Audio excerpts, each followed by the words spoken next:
ಕಾಂಗ್ರೆಸ್ ಪಕ್ಷ ಯಾವಾಗ ಅಧಿಕಾರಕ್ಕೆ ಬಂದಿದೆ ಅಥವಾ ಚುನಾವಣೆ ಮುನ್ನ ಏನು ನಾವು ಜನರಿಗೆ ಭಾಷಣ ಕೊಟ್ಟಿದ್ವಿ ಅದು ಇವತ್ತಿಂದ ಅಲ್ಲ. ನೀವು ಕಳೆದ ಎಷ್ಟೋ ಕಾಂಗ್ರೆಸ್ ಪಕ್ಷದ ಸರ್ಕಾರಗಳನ್ನು ನೀವು ನೋಡಬಹುದು. ನಾವು ಜನರ ಜೀವನದಲ್ಲಿ ಒಳ್ಳೆಯದಾಗಲಿ ಅಂತ ನಾವು ಯೋಜನೆಗಳನ್ನ ತರ್ತೀವಿ.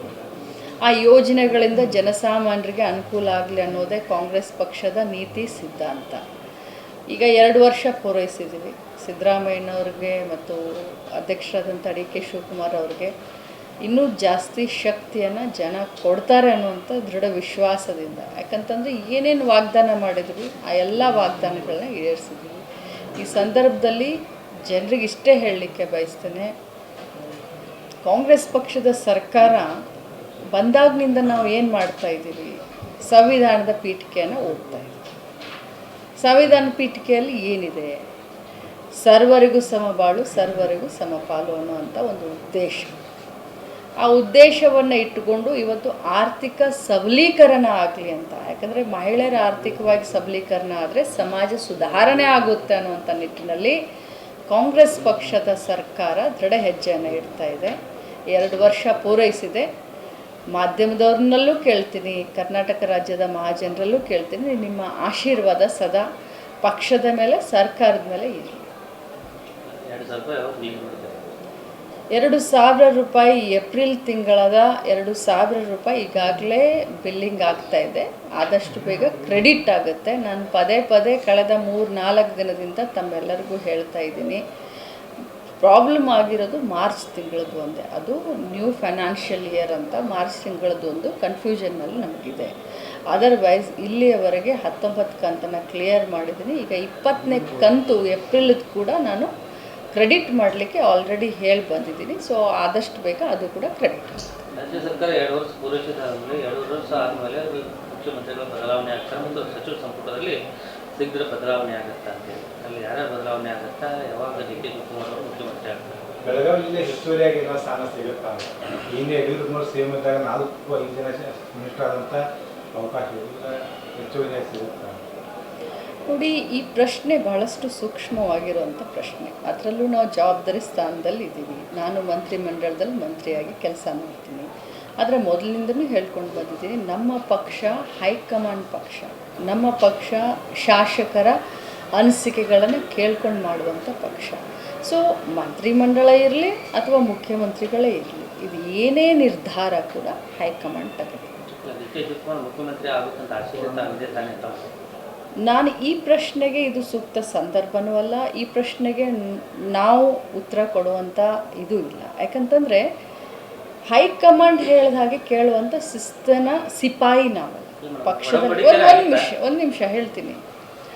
ನಾನು ಡಿ ಕೆ ಶಿವಕುಮಾರ್ ಅವರ ಅನುಯಾಯಿ, follower, that is different. But ನಾವೆಲ್ಲ ಒಂದು ಪಕ್ಷದ ಚೌಕಟ್ಟಿನಲ್ಲಿ ಕೆಲಸ ಮಾಡಬೇಕಾಗುತ್ತೆ. ಸೊ ಪಕ್ಷ ಏನೂ ತೀರ್ಮಾನ ತಗೊಳುತ್ತೆ, ಅದಕ್ಕೆ ಲಕ್ಷ್ಮೀ ಹೆಬ್ಬಾಳ್ಕರ್ ಆಗಲಿ ಅಥವಾ ಇನ್ನೊಬ್ಬರಾಗಲಿ ನಾವೆಲ್ಲರೂ ಭದ್ರಾಗಿರ್ತೀವಿ. ಅದರ ಬಗ್ಗೆ ನನಗೇನು ಗೊತ್ತಿಲ್ಲ. ಗೊತ್ತಿಲ್ಲದೆ ಮಾತಾಡೋದು ಸರಿ. ಮೇಡಮ್, ಈಗ ಕಮಲ್ ಹಾಸನ್ ಅವರು ಕನ್ನಡದ ಬಗ್ಗೆ ವಿವಾದಾತ್ಮಕ ಹೇಳಿಕೆ ಕೊಟ್ಟಿರುವಂಥ ಈವರೆಗೂ ಕೂಡ ಕ್ಷಮೆ ಕೇಳ್ತಾ ಇಲ್ಲ. ಇನ್ನೊಂದು ಕಡೆ ಕನ್ನಡ ಪರ ಹೋರಾಟಗಾರರು ಕೂಡ ಸಾಕಷ್ಟು ಆಕ್ರೋಶ ವ್ಯಕ್ತಪಡಿಸ್ತಾ ಇದೆ. ಸೊ ಇದ್ರ ಬಗ್ಗೆ ಹೇಳ್ತಾರೆ ನೋಡಿ, ಕನ್ನಡ ಭಾಷೆ ಬಗ್ಗೆ ಅಥವಾ ಕನ್ನಡದ ಇತಿಹಾಸದ ಬಗ್ಗೆ ಅವರು ಏನೇನು ಮಾತನಾಡಿದ್ದಾರೆ, ಒಂದು ಅವ್ರ ಕ್ಷಮೆಯನ್ನು ಕೇಳಿಬಿಟ್ರೆ ಕನ್ನಡಿಗರೇನು ಅಷ್ಟೊಂದು ಕಠಿಣ ಹೃದಯದವರಂತರೂ ಏನಲ್ಲ. ನಾವು ಭಾಳಷ್ಟು ಹೃದಯವಂತರು, ಹೃದಯ ಶ್ರೀಮಂತಿಕೆಯನ್ನು ಮೆರೆದಂಥವ್ರು ಕನ್ನಡದವರು. ಸೊ ಅದಕ್ಕೆ ನಾನು ಮೊನ್ನೆ ಕಮಲ್ ಹಾಸನ್ ಅವ್ರಿಗೆ ಇಷ್ಟೇ ಹೇಳಲಿಕ್ಕೆ ಬಯಸ್ತೇನೆ, ತಾವು ಕೂಡ ಒಬ್ಬ ಒಳ್ಳೆಯ ನಟನಾಗಿ ದೇಶದಲ್ಲಿ ಅನೇಕ ಅನುಯಾಯಿಗಳು ತಮಗಿದ್ದಾರೆ, ಹಿರಿಯರಿದ್ದೀರ. ಕನ್ನಡಿಗರ ಭಾವನೆಗಳನ್ನು ಕೆರಳಕ್ಕೆ ಹೋಗಬೇಡಿ. ಒಂದು ಕ್ಷಮೆಯನ್ನು ಕೇಳಿ ಈ ಒಂದು ವಿಷಯವನ್ನು ಇಲ್ಲಿಗೆ ಮುಗಿಸೋದು ಒಳ್ಳೆಯದು ಅಂತ ನಾನು ಹಿರಿಯರಾದಂಥ ಕಮಲ್ ಹಾಸನ್ ಅವರಿಗೆ ಹೇಳಲಿಕ್ಕೆ ಬಯಸ್ತೇನೆ. ಒಂದು ವಿಚಾರ, ಈಗ ಉತ್ತರ ಕರ್ನಾಟಕ ಭಾಗದ ಜೀವನ ಅದಕ್ಕೆ ಮಹದಾಯಿ ತಿರುವನ್ನು ಮಾಡಿಕೊಂಡು ಈ ಏನು ಬರಡು ಭೂಮಿಗಳಿಗೆ ನೀರು ಉಳಿಸ್ಬೇಕು ಅನ್ನೋದು ಬಹಳ ದಿನಗಳ ಬೇಡಿಕೆ ನಮ್ಮ ಬೆಳಗಾವಿ ಸೇರಿದಂತೆ ಉತ್ತರ ಕರ್ನಾಟಕ ಭಾಗ. ಆದರೆ ಈಗ ಪರಿಸರವಾದಿಗಳು ಯಾವುದೇ ಕಾರಣಕ್ಕೂ ಮಹದಾಯಿ ಯೋಜನೆಯನ್ನು ಅನುಷ್ಠಾನ ಮಾಡಬೇಡಿ ಅಂತೇಳಿ ಪ್ರತಿಭಟನೆ ಮಾಡ್ತಾ ಇದ್ದಾರೆ. ಅದು ಎಷ್ಟರ ಮಟ್ಟಿಗೆ ಸರಿ? ತಾವು ಏನಂತಂದರೆ ಹೋರಾಟಗಳನ್ನು ಮಾಡ್ಕೊಂಡು ಬಂದಾಗ ನೋಡಿ, ಮಹದಾಯಿ ಎಲ್ಲಿ ಖಾನಾಪುರ ತಾಲೂಕದಲ್ಲಿ ಹುಟ್ಟಿ ಈ ಭಾಗದಲ್ಲಿ ಉತ್ತರ ಕರ್ನಾಟಕದ ಸಂಪೂರ್ಣ ಭಾಗದಲ್ಲಿ ಅಪ್ ಟು ಹುಬ್ಳಿ ಧಾರವಾಡ ಇವ್ರಿಗೆಲ್ಲ ಕುಡಿಯೋಕೆ ನೀರು, ಬಾಗಲಕೋಟೆ ಜಿಲ್ಲೆ ಆಗಿರ್ಬೋದು, ಇವು ಎಲ್ಲಕ್ಕೂ ಕೂಡ ಒಂದು ಜೀವನಾಡಿ ಅಂತ ನೀವೇ ಹೇಳಿದ್ರಿ. ಇಲ್ಲಿಯವರೆಗೆ ಅದರ ಹೋರಾಟ, ಎಷ್ಟು ವರ್ಷದ ಹೋರಾಟ ಪರಿಶ್ರಮ ತಮಗೂ ಗೊತ್ತು. 3 ಸರ್ಕಾರ ಇನ್ವಾಲ್ವ್ ಆಗ್ತವೆ, ಗೋವಾ, ಮಹಾರಾಷ್ಟ್ರ ಮತ್ತು ಬೆಳಗಾವಿ. ಈ ಎಲ್ಲ ಇದ್ದಾಗಲೂ ಕೂಡ ಈಗ ಏನೋ ಒಂದು ಹಂತಕ್ಕೆ ಬಂದು ನಿಂತಿದೆ. ಮಹದಾಯಿ ಒಂದು ಹಂತಕ್ಕೆ ಬಂದು ನಿಂತಿದೆ. ಅದು ಟ್ರಿಬ್ಯುನಲ್ ಇರ್ಬೋದು, ಅದು ಕೇಂದ್ರ ಸರ್ಕಾರ, ಅದು ರಾಜ್ಯ ಸರ್ಕಾರ ಸ್ವಾಮ್ಯತೆ ಇರ್ಬೋದು, ಒಂದು ಅಂಡರ್ಸ್ಟ್ಯಾಂಡಿಂಗ್ಗೆ ಬಂದು ನಿಂತಿದೆ. ಆಗುವಂಥ ಎಲ್ಲ ಲಕ್ಷಣಗಳಿದ್ದಾವೆ. ಅದು ಹೇಳ್ತಾರಲ್ಲ, ಒಳ್ಳೆ ಕೆಲಸ ಆಗಬೇಕಾದ್ರೆ 100 ಇಂಥ ಕಷ್ಟಗಳು ಬರ್ತಾವೆ ಅಂತ ಹೇಳಿ. ನಾನು ಪರಿಸರವಾದಿಗಳಿಗೆ ಇಷ್ಟೇ ಹೇಳಲಿಕ್ಕೆ ಬಯಸ್ತೇನೆ, ಕುಡಿಯುವ ನೀರಿಗೋಸ್ಕರ ಹೋರಾಟ, ಮಹದಾಯಿ ಹೋರಾಟ ಕುಡಿಯುವ ನೀರಿಗೋಸ್ಕರ ಹೋರಾಟ. ನೀವೇನು ಪರಿಸರ ಪ್ರೇಮಿ ಅಂತ ಹೇಳ್ತಿರಲ್ಲ, ಭಾಳ ಸಂತೋಷ. ನಾವು ಎಲ್ಲರೂ ಕೂಡ ಪರಿಸರ ಪ್ರೇಮಿ. ಮನುಷ್ಯ ಇದ್ದಾಗಲೇ ಪರಿಸರವನ್ನು ಬದುಕಿಸ್ಲಿಕ್ಕೆ ಸಾಧ್ಯ. ಇದು ಮನುಷ್ಯರ ಜೀವನದ ಪ್ರಶ್ನೆ, ದನಕರಗಳ ಜೀವನದ ಪ್ರಶ್ನೆ, ಕುಡಿಯುವ ನೀರಿನ ಪ್ರಶ್ನೆ. ಸೊ ಪರಿಸರವಾದಿಗಳಿಗೆ ರಿಕ್ವೆಸ್ಟ್ ಮಾಡ್ತೀನಿ, ಮೊದಲು ಮನುಷ್ಯ, ನಂತರ ಪ್ರಾಣಿ ಪಕ್ಷಿಗಳು, ನಂತರ ಎಲ್ಲ.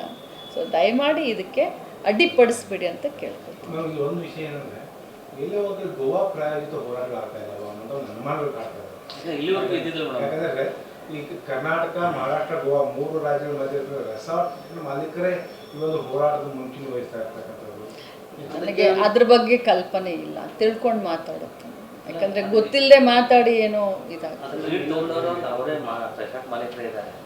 ಒಂದು ಕಡೆ ತೆರನ್ ಠಾಕೂರ್ ನೊಳೆ ಇದ್ದಾನೆ, ಒಂದು ಕಡೆ ಸುಜಿತ್ ಮುರ್ಮು ಇದ್ದಾನೆ, ಒಂದು ಕಡೆ ರಾಜು ಟೋಪನ್ ಅವರು ಇದ್ದಾನೆ.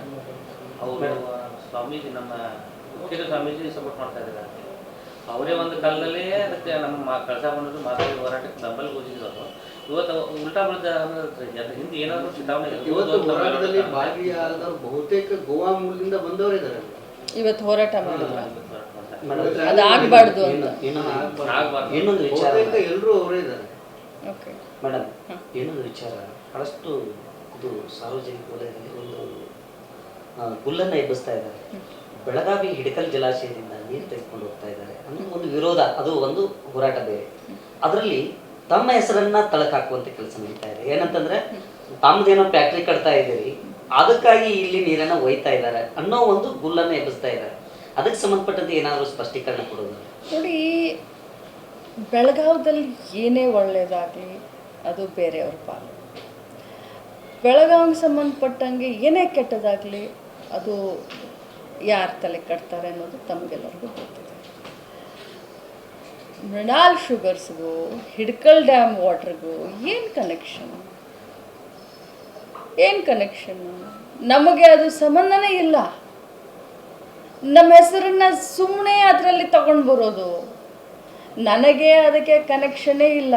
ಹಿಡ್ಕಲ್ ಡ್ಯಾಮ್ ವಾಟರ್ ಯಾರು ತಗೊಂಡು ಹೋಗ್ತಾ ಇದ್ದಾರೆ, ಹಿಡ್ಕಲ್ ಡ್ಯಾಮ್ ನೀರು ಯಾರಿಗೆ ಉಪಯೋಗ ಆಗ್ತಾ ಇದೆ, ಅದ್ರ ಬಗ್ಗೆ ನನಗೆ ಚಿಂತನೆಯೂ ಇಲ್ಲ, ನನಗೆ ಗೊತ್ತೂ ಇಲ್ಲ. ನನಗೆ ಮಾಧ್ಯಮದ ಒಬ್ಬರು, ನಿಮ್ಮ ಥರನೇ ಒಬ್ಬರು ಬೇಕಾದಂಥವರು, ಬೆಳಗಾವಿ ಮಾಧ್ಯಮದವರು ನನ್ನ ಗಮನಕ್ಕೆ ಈ ರೀತಿ ಗುಲ್ ಎದ್ದಿದೆ ಅಂತ ಹೇಳಿದಾಗ ನನಗೆ ಆಶ್ಚರ್ಯದ ಜೊತೆಯಲ್ಲಿ ಅನುಮಾನ ಕೂಡ ಬಂತು. ಇದು ಏನು ಪ್ರಾಯೋಜಿಕತ್ವದ ಹೋರಾಟನ ಅಥವಾ ಎಂಥ ಹೋರಾಟ ಅಂತ. ಯಾಕಂತಂದರೆ ನಾನು ಬೆಳಗಾವಿ ಜಿಲ್ಲೆಗೆ ಅನ್ಯಾಯ ಮಾಡಿ ನಮ್ಮ ಜನರ ಭಾವನೆಗಳ ವಿರುದ್ಧ ಹೋಗಿ ಏನಾದರೂ ಮಾಡಲಿಕ್ಕೆ ಸಾಧ್ಯನಾ? ನಮಗೆ ಈಗಾಗಲೇ ನಮ್ಮ ಶುಗರ್ ಫ್ಯಾಕ್ಟ್ರಿನಲ್ಲಿ ತಮಗೆಲ್ಲರಿಗೂ ಹೇಳಲಿಕ್ಕೆ ಬಯಸ್ತೇನೆ, ಒಂದು ಹಳ್ಳ ಇದೆ, ಅದರದೇ ನೀರು ಸಾಕು ನಮಗೆ. 15 ಬೋರ್ ಹೊಡಿಸಿದ್ದೀನಿ ನಮ್ಮ ಶುಗರ್ ಫ್ಯಾಕ್ಟ್ರಿ ಸೈಟ್ನಲ್ಲಿ. ಒಂದೊಂದು ಬೋರ್ವೆಲ್ಗೂ 3, 4, 5 ಇಂಚಿ ನೀರು ಹತ್ತಿದೆ. ನಮಗೆ ದೊಡ್ಡ ಹಳ್ಳ ಇದೆ. ನಾವು ವಾಟರ್ ರಿಸರ್ವ್ ಪಾಂಡ್ ಮಾಡಿಕೊಂಡು ನಮಗೆ 12 ತಿಂಗಳ ನೀರು ನಮಗೆ ಎಷ್ಟು ಸಫಿಷಿಯೆಂಟ್ ಬೇಕೋ ದೇವರ ಆಶೀರ್ವಾದದಿಂದ, ಆ ಭಾಗದ ಜನರ ಆಶೀರ್ವಾದದಿಂದ ನಮಗಿದೆ. ನಿಮ್ಗೆ ಬಿಟ್ಟಿರೋ ವಿಚಾರ. ಯಾಕಂದರೆ ನನಗದು ಗೊತ್ತೇ ಇಲ್ಲ.